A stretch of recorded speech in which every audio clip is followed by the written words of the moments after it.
You're listening to I Love Old Time Radio with your host, Virtual Vinny.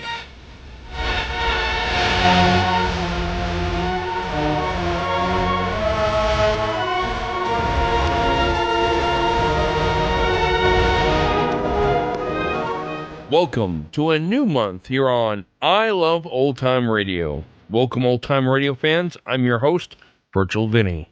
You can interact with us via social media on Facebook at I Love Old Time Radio and on Twitter at I Love OT Radio. You can send feedback to us via the contact form on our website at iloveoldtimeradio.com. You can anonymously tell us what you think of the show by filling out our survey at iloveoldtimeradio.com/survey. I Love Old Time Radio produces a new show every Monday through Friday, each day with a different theme. Tuesdays, we join Jane Stacy as she deals with the likes of her roommate in My Friend Irma. As with yesterday's episode of The Shadow, we find the episode labeled as Piano Lessons for Junior, dated July 21st, 1947, is actually an episode named Piano Lessons for Irma, dated April 11th, 1949. This episode features Joan Banks as Jane Stacy. Banks filled in for Kathy Lewis in 1949 during Lewis's illness. Last week's episode was July of 1947, and we are missing all the episodes until this episode, which originally aired December 1st, 1947. This episode is number 34, and it is The Reward.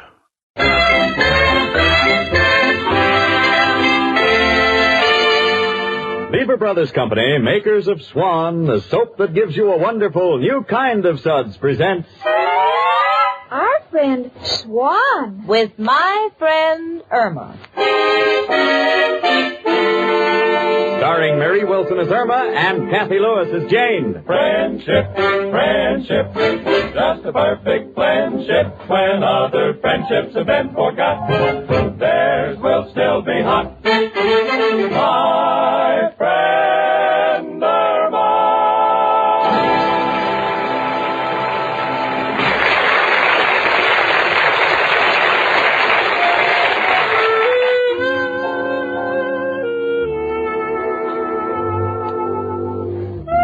You know, when I went to school, I studied French, Spanish, and Latin. I always thought Latin was the most difficult thing to understand.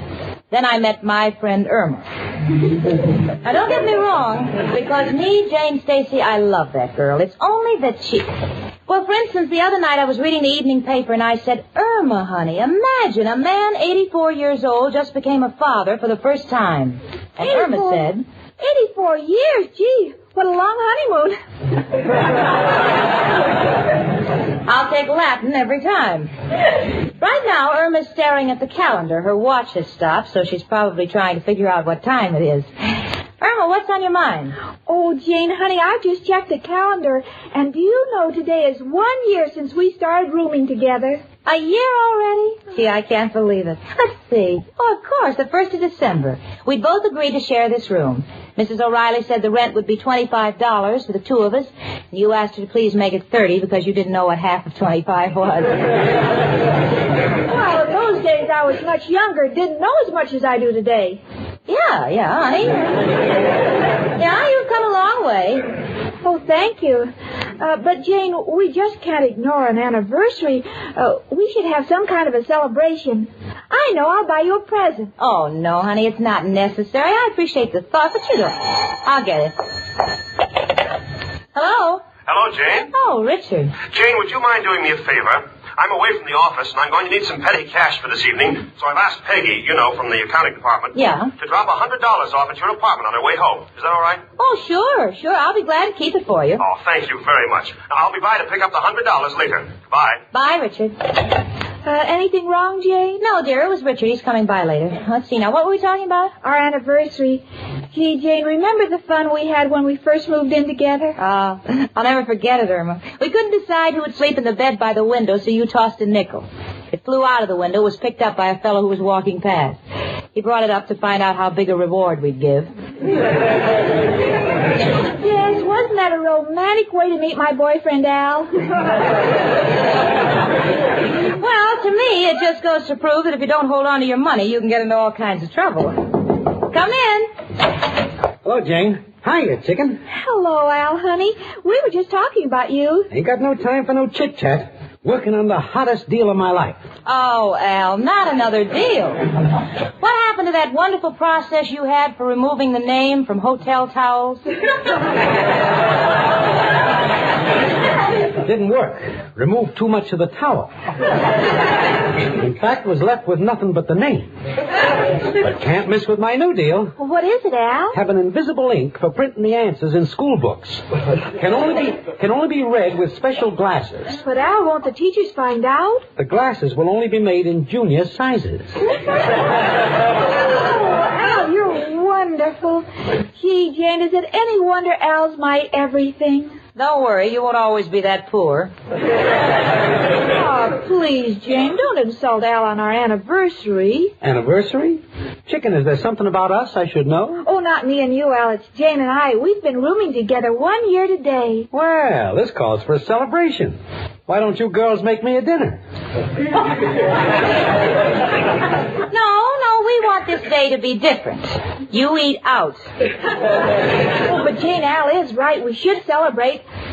I know. I'll bake a cake. Irma, please, no. Not that you're a bad cook, but when most people bake a cake, no one can jump up and down or the cake will fall. When you bake a cake, we all have to jump up and down to get it loose from the stove. Well, I have a new recipe, and I'm going down to the grocer's and get some flour. I'd like to make an upside-down cake, but I don't know how to spell happy anniversary backwards. Well, just spell it the way you always do. You can't miss. All right, I won't say goodbye because I'll be right back. I'll just say Auf Wiedersehen. That's German for Gesundheit. Great kid, ain't she, Jane? Oh, I think so. Of course, so many people wonder how I can keep living with a girl who thinks President Hoover invented the vacuum cleaner. And that DDT is a doctor of dentistry and teeth. And that Seabiscuit was fish bait. But then again, I've never in my life met anyone with a bigger heart, with a greater warmth and an honesty of character than Irma has. I agree with you 100%. Why do you think I want to make her my wife? That's because she's got a job. Come in. It's only me, Professor Kropotkin. Hello, Jenny and Al. Hello, Professor. Come on in. Thank you. Hi, Professor. Jenny, I hope you don't mind my stopping by for a minute. You see, the steam in my room is terrible. Steam? I didn't know you had steam in your room. Well, I haven't had it very long, but Mrs. O'Reilly just came up for the rent, and she found I couldn't pay her, so she started blowing off. And I refused to stay in the steam room. Oh, Professor. Now, listen, Jenny, in the steam room you get a massage, and Mrs. O'Reilly rubs me the wrong way. Where is my darling little Irma? Well, she went out to some flour. That reminds me, if Irma's going to make a cake, I'm going to go to the drugstore and get something to go with it. Ice cream? No, bicarbonate. I'll see you later. That Jane's a great little kidder, huh? And by the way, Professor, the girls are celebrating an anniversary. It was just a year ago today when they moved in here. And what a ray of sunshine those girls have been. When they first moved in, I was sick in bed. And then Irma came up. She rubbed my head, held my hand, and sang little songs to me. You know, to this day, I can't enjoy music unless it's off key. Oh, hello, chicken. Back already? Oh, Al, look what I found on the street. A lady's handbag. Chicken, anybody see you pick it up? Al, I don't like the way you said that. I told you I found it. I wouldn't think of keeping it. That would be dishonest. Chicken, you're in the clear. It's only dishonest when you find something before it's lost. Oh, Al. We must find out who lost it so we can return it. A good idea. Let's open up the handbag and find out who is the owner. Okay, empty the stuff there on the table, chicken. All right, Al. My, look at all the stuff a woman carries in her handbag. You know, it's the first 5 and 10 cent store I've ever seen with leather walls. Oh, Al, this lady's handbag belongs to a man. What? Well, his name is right here on the watch, Ben Russ, probably short for Benjamin Russell. No, Chicken. Let's keep looking. Mama, look what she's got here. Hair nets, hairpins, hair dye, hair ribbons, hair shampoo. Well, we know one thing. She can't be a bald-headed woman. Now, let's see. Cigarette case, lipstick. Uh-oh, this dame's a dangerous woman. Why, Al? She's got a driver's license. And here's her name, Mrs. R.L. McLean. Gee, Al, look at all the money in this wallet. Yeah, and here's her address, Ardmore Towers, West End Avenue. Classy neighborhood. Probably wouldn't even miss the dough. Al, I'm surprised at you. Would you think of keeping this money? Only for a charitable purpose. Chicken, did you ever hear of Robin Hood, the guy who took from the rich and gave to the poor? Yes. You think Robin Hood was a bad guy? No. You know anybody richer than Mrs. McLean? No. You know anybody poorer than me? No. What do I have to do? Learn how to shoot a bow and arrow? No, Al, we must return it. Honesty is the best policy. Don't you agree, Professor? Well, I can only talk from experience. Once I knew a poor street cleaner who found a wallet with $50,000. He took it home, and for 3 nights he couldn't sleep. His conscience was keeping him awake. Finally, he couldn't stand it any longer, so he took the wallet back to the rich man, who gave him a reward, and he went home and slept like a baby. What'd he give him? Sleeping pills. Is that the moral of the story? No. Then he overslept and lost his job. You see, Irma? It doesn't make any difference, Al. We must return the money. Glad you came through, Chicken. Was only testing your character. Wouldn't touch the money myself. However, if this Mrs. McLean is so rich, I'm quite sure there'll be a reward involved. So we have to handle it on a business-like basis. We gotta make her think we're rich, too. Then she'll be ashamed to offer us a small reward. Sounds plausible. What are you doing, Al? Well, her number's on the card on corner. Oh, hello, Mrs. McLean, please. Here, Chicken, you talk to her. When I put on a high-class voice, they get wise too quick. But, Al, I don't know what to say. Well, say something ritzy. You were out walking your Pomeranian because your butler was in the back. You happened to glance in the gutter, and there was her purse. You got it? Got it. Hello? Mrs. McLean? Well, my Pomeranian went for a walk because I happened to glance in the gutter when my butler was taking a bath in your purse. Hold it, Chicken. Let me talk to her. Mrs. McLean, did you lose your handbag? Oh, you did? Well, will you please describe the reward? I mean, the handbag. Yeah. Uh-huh, that's it. Yeah, my fiance found the handbag, and we're prepared to surrender it. Yeah, it's sitting right here. Why don't you come down and bail it out? Oh, you're busy, but you'll send your secretary with the reward. Good. Yeah, we're at 8224 West 73rd Street. Oh, it's only a block away. Fine. Yeah, we'll be waiting for your secretary. Goodbye. Wonder how big a reward a dame like that'll come through with. Chicken, when she comes, I'll handle it. Hello? Irma, this is Jane. Oh, hello, Jane. Where are you? Well, I decided to pick up my cleaning, honey. Listen, has anyone dropped by from Richard's office? No, why? Anything I can do? No, I better come home and handle it myself. Goodbye, honey. Goodbye. Gee, I forgot to tell her about the reward we're going to get. You don't have to. She's got a rich boyfriend. Oh, Al, I feel so good that we're doing the right thing. You see, Al, I want to be honest, and I want you to be honest, too. Then, when we get married and have children, they'll be honest. Fine thing to look forward to, a family of street cleaners. Speaking of street cleaners, I think I'll go up to that 5th floor gutter I live in. Goodbye. Pardon me, where does Jane Stacy live? Why, lady, is something wrong? Oh, no, not at all. I'm from Mr. Rhinelander's office. I'm supposed to deliver an envelope here to him. Oh, I see. The apartment is 3B. Thank you. Come in. Hello, I know. You're the secretary with the money. That's right. Uh-huh. I guess you know all about this envelope with $100. $100? It's not the amount, Chicken. It's the thought behind it. We'll take it, thank you, miss, and here's the handbag. Handbag? Oh, nothing was said about a handbag. Just take it. Your employer knows all about it. Well, if you say so, I'll take it back to the office with me. Goodbye. How do you like that? can't trust help. This Dame McLean sends her secretary, gives us the $100, and she don't even want to take the handbag back to her. Oh, Al, $100 of my own. Do you know what I'm going to do with this? What? I'm going to put it away for a little nest egg for us. Ain't interested in birds. Let's hatch it now, chicken.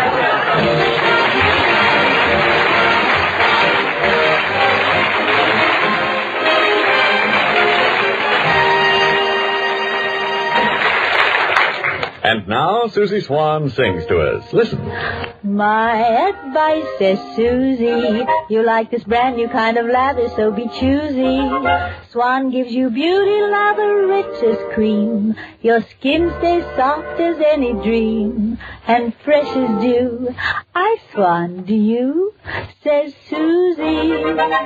Yes, Susie Swan, and what a bath you get with Swan's wonderful new kind of beauty lather. Why, it makes every bath a real pleasure. Sure, it's a pleasure the way Swan's new kind of beauty lather feels against your skin. So soft, so gentle, soft as a cloud. And it's a pleasure, too, the way white floating Swan cleanses your skin. Gently, yet so thoroughly you step from the tub with your skin fairly glowing with cleanliness. And you love the way Swan's new kind of beauty lather rinses away. So completely your skin doesn't feel all over-soaped. Instead, it's left radiantly fresh. And ladies, no other soap gives you this wonderful new kind of beauty lather, because no other soap has Swan's exclusive super creamed blend. So make your baths a real pleasure with Swan's wonderful new kind of beauty lather.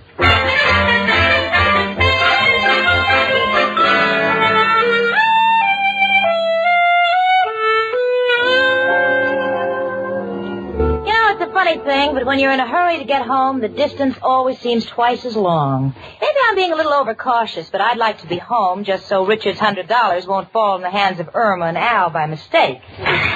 Gee, $100. Wonder what Richard's going to use it for. Take me out? Gee, as I walk along, I get a warm glow just thinking about him. What a wonderful guy. Too bad he has such a limited vocabulary. Seems he just can't say, Jane, will you be mine? But leap year's coming, and so help me, I'm going to have a speech ready for January the 1st. I think I'll rehearse it right now. Let's see, I'll say, good evening, honey. And then I'll say, sweetheart, will you marry me? Sorry, lady, I already got 5 kids. Try the other side of the street.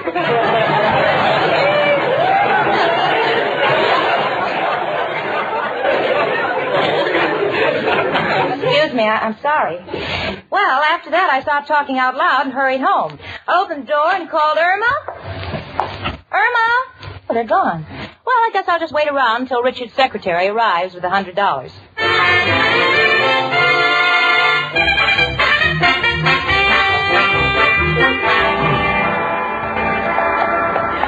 Here's the bank, Al. I think I'll deposit my $100 reward. Chicken, I'm a little disappointed in you. I didn't think you'd be so cruel. Cruel? Yeah, you know what they say. Your best friend is the dollar. Well, is it right to take all those nice friends and lock them up like criminals? Gee, Al, I never thought of it that way. Well, what do you think I ought to do with the money? Well, Chicken, if you really want to look at it honestly, that $100 isn't yours to keep. It's yours to enjoy. Its purpose is to reward you, to make you happy. Now, does going out with me and having a good time make you happy? Yes. Yeah. And you figured it all out by yourself. Oh, yes, Al. You know, when we think together, we're a great team.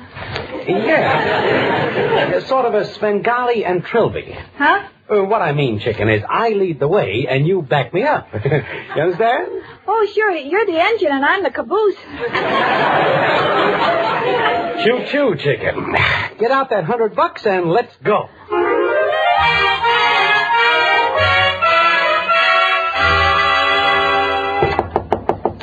Come in.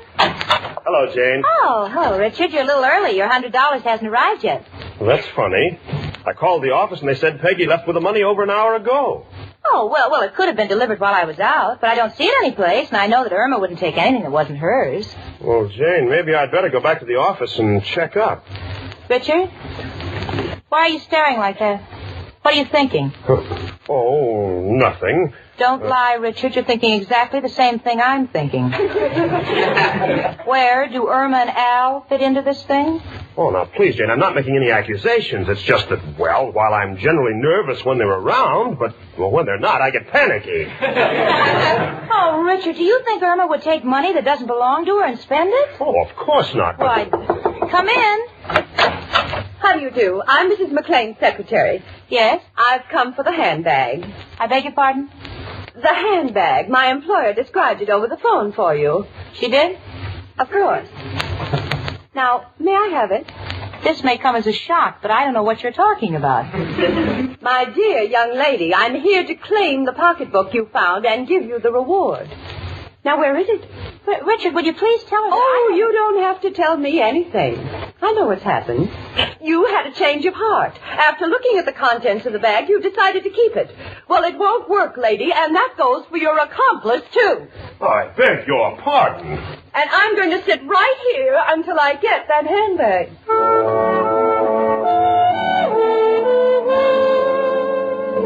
Well, there she sits. One eye on me and one eye on Richard. I don't know how to describe the expression on her face, but she could very easily be Peter Lorre with a wig. What this is all about is just beyond me, and to top it off, I'm beginning to feel guilty. Richard is shifting from one foot to the other and looking at me as though I'm a criminal. I'm trying to look back at him as if I'm not. Oh, Irma. Irma, wherever you are, won't you and Al please come back? We're trapped by Sitting Bull. Please come in. Oh, hello, Peggy. Oh, hello, Mr. Rhinelander. I've been trying to get in touch with you. What? Well, I don't mean to be impudent, but does this handbag belong to you? I should say it doesn't. That's the handbag my employer sent me for. So you didn't know anything about it, huh? Now, just a minute, madam. Pardon me. Am I intruding? Oh, Professor Kropotkin. Oh, a professor, huh? You people have a better setup here than Murder Incorporated. Please, Professor, can't you help us clarify this thing? You see, this woman accuses us of stealing somebody's handbag, and Richard's $100 are missing, and Professor, I don't like the expression on your face. I feel a little sick. Janie, wait until you hear what I have to say. You'll have a relapse. Here, lady, take your handbag. Now you're being sensible. Goodbye. Professor, if you know anything, please tell us. So, Janie, it's simple. 1, Irma found the handbag. 2, somebody brought her $100. 3, she thought it was a reward. 4, she's out spending it with Al. Mr. Rhinelander, I'm awfully sorry. No, it wasn't your fault, Peggy. You go on back to the office. I'll see you later. All right. Goodbye. Oh, really? How could Irma make such a mistake? Janie, please, don't be so shocked. It's not such an impossible mistake, considering the fact that Irma has always believed the Flatiron Building is a place to take her laundry. Yeah, but Professor, it's Richard's money. No, that's all right, Jane. It's just one of those things. No, Richard. The money was delivered here, and it's my responsibility. And besides, when Irma finds out what she's done, it'll just break her heart. Richard, we've just got to stop them before they spend it all. Well, where do we look for them? Simple. Where would any normal person go? I don't know. Well, all we got to do is to find out where any normal person will go, and we'll go in the opposite direction. Gee, let me think a minute. Let's see. There's the Opera, the Art Museum, Carnegie Hall, and, of course, Coney Island. Come on, let's go. Oh,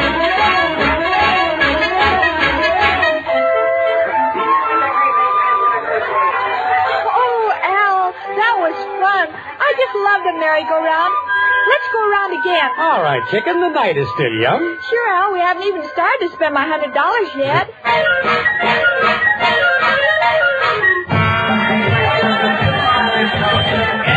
Well, Richard, Coney Island's an awful big place. Where do we start? Your guess is as good as mine. Yeah. Well, let's ask that man by the scales. Pardon me, mister. Oh, sorry, we don't guess ladies' weights anymore. Them long skirts is throwing us. Well, I don't want my weight guess. I want to know if you've seen a blonde girl with a fellow with shifty eyes. Yeah, come to think of it, I saw him get on a merry-go-round. You did? Yeah, I remember because most people look dizzy when they get off. She looked that way when she got on. Yeah, well, that's Irma, all right. Come on, Richard, we're on the trail.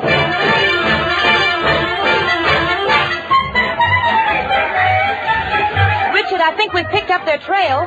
I'll give you 2-1 that Irma just left the archery range. How do you know? 4 people just walked by with arrows sticking in them. Come on, let's ask the man here, right here at the refreshment stand. All right. Pardon me, sir, but did a blonde girl and a fellow in a gray suit stop here for refreshments? Refreshments? 10 bottles of root beer, 6 mission orange, 3 7-Up, 5 hot dogs, 3 hamburgers, and 2 taffy apples. All that? Yep. Now, let's see. What did the girl have? Never mind. That's them. Come on, Richard. Oh, no. Oh, look. There they are, going into the crazy house. Let's hurry.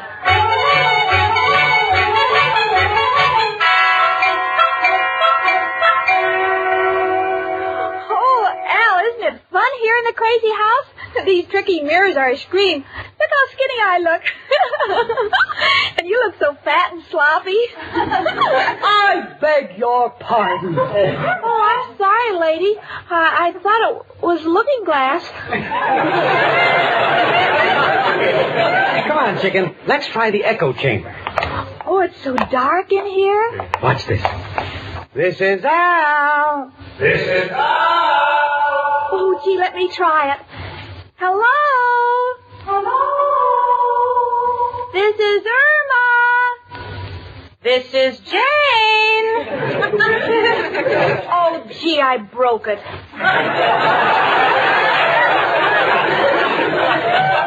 Chicken, I think your echo is being followed. Irma.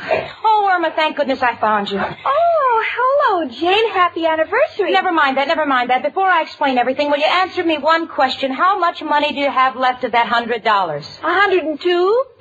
102? How come? Well, Al's got such a talent for counting out change.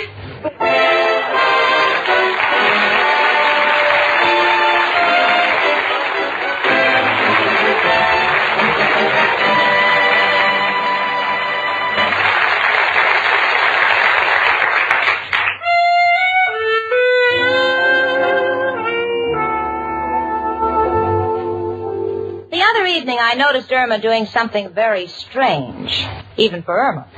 And I said, pardon me for asking, but why have you put a compass on top of those cakes of swan soap?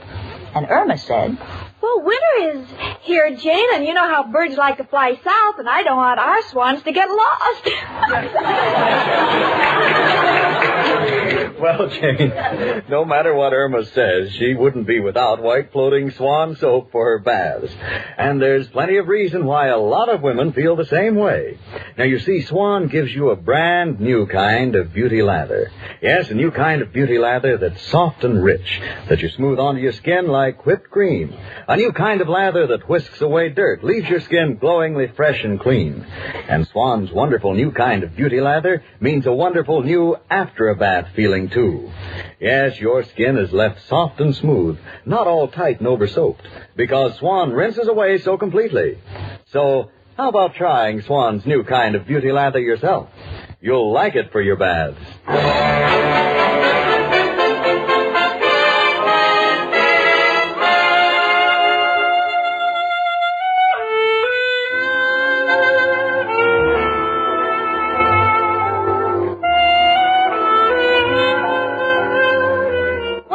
Everything turned out better than I expected. Richard has his $100 back, and me, I'm in bed.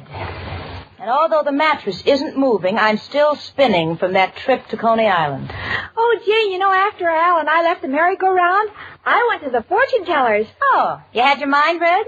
Yes, and then the man gave me my money back. I don't know why.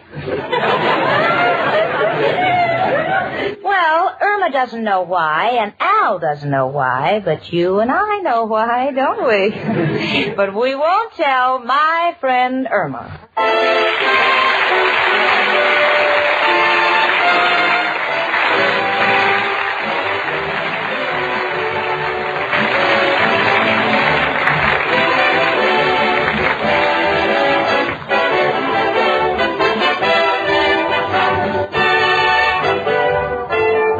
My Friend Irma, presented by Swan, another fine product of Lever Brothers Company, was produced and directed by Cy Howard.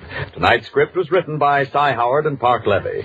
Folks, next Monday evening, tune in an hour earlier over most of these same stations for the Lux Radio Theater. And then stay tuned to listen to our friend Swan. With my friend Irma. Starring Mary Wilson as Irma and Kathy Lewis as Jane. Hans Conried was Professor Kropotkin. Mary Wilson can soon be seen in the Eagle Lion release, Linda Be Good. Ladies, listen. The shortage of fats and oils is still very serious, and it's worldwide. So please keep on saving every single drop of used kitchen fat. Your butcher will pay you for every pound. Frank Bingman speaking. Spry with Cake Improver. Spry with Cake Improver. It's news to sing about. Spry with Cake Improver gives lighter, finer, richer tasting cakes than any other type shortening. For no other type shortening has Spry's marvelous Cake Improver. So for lighter, more delicious cakes that stay fresh longer, try Spry with Cake Improver. Spry with Cake Improver.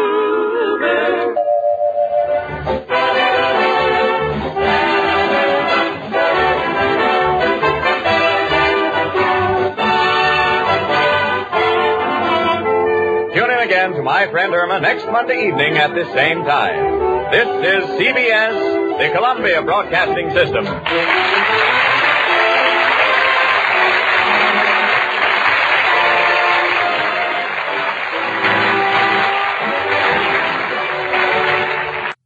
Welcome back. You knew as soon as Richard called saying that there was $100 on the way to the apartment that somehow Al and Irma would get a hold of that money. But unlike previous episodes, they actually managed to make more than what they started. A joke came up during this episode about Irma thinking that Seabiscuit was a fish bait. Seabiscuit was, of course, a famous racehorse who was voted American Horse of the Year for 1938 and became a symbol of hope to many Americans during the Great Depression. His legacy was made popular through a number of books and films, including the 2003 film starring Tobey Maguire. Just 7 months before this show aired, Seabiscuit died on May 17th of a probable heart attack, just 6 days short of 14 years old. That's going to do it for our program. You can find I Love Old Time Radio on iTunes, the Google Play Store, and on Stitcher. You can listen to us on your Alexa device through TuneIn. Please take the time to rate us and leave a comment as well. Like us on Facebook at I Love Old Time Radio.